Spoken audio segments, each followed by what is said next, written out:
শ্রীমদ্ ভগবদ গীতা শ্রী ভগবানের মুখনিসৃত অভয় বাণী। এই অভয় বাণীর প্রচার সর্বসাধারণের মধ্যে যত হবে ততই মানব জাতির কল্যাণ সাধিত হবে।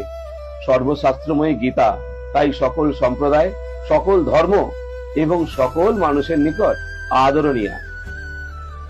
এই গীতার বিষয়বস্তু কি? বিষয়বস্তু হলো, যখন কুরুক্ষেত্র যুদ্ধ মাঝে ভগবান শ্রীকৃষ্ণ এবং অর্জুন অবস্থান করছেন, সেইখানে অর্জুন দেখলেন তার প্রতিপক্ষ হিসাবে যারা যুদ্ধ করতে এসেছেন তারা হচ্ছেন অস্ত্রগুরু দ্রোণাচার্য, পিতামহ ভীষ্মদেব এবং তার নিকট আত্মীয় স্বজন এবং তার ভ্রাতাগণ, তার বন্ধু বান্ধব, তার পরিবারবর্গের সবাই এসেছেন যুদ্ধ করতে। তারা সবাই নিজের জীবনের ভয় দূর করে তারা যুদ্ধ করতে এসেছেন। তাই অর্জুন বলছেন, হে যাদব, হে মাধব, তুমি যদি আমাকে ত্রিভুবনও দিয়ে দাও তাও আমি যুদ্ধ করব না। এই পৃথিবী মাত্র রাজ্যের জন্য আর কি কথা।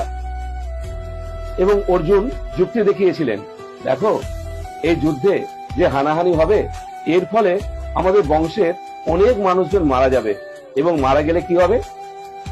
কুলক্ষয় জনিত দোষ তো আমার লাগবেই, তার সঙ্গে শ্রাদ্ধ তর্পণাদি যদি ঠিক মতো না হয় আমার বংশে, তাহলে কি হবে না আমাদের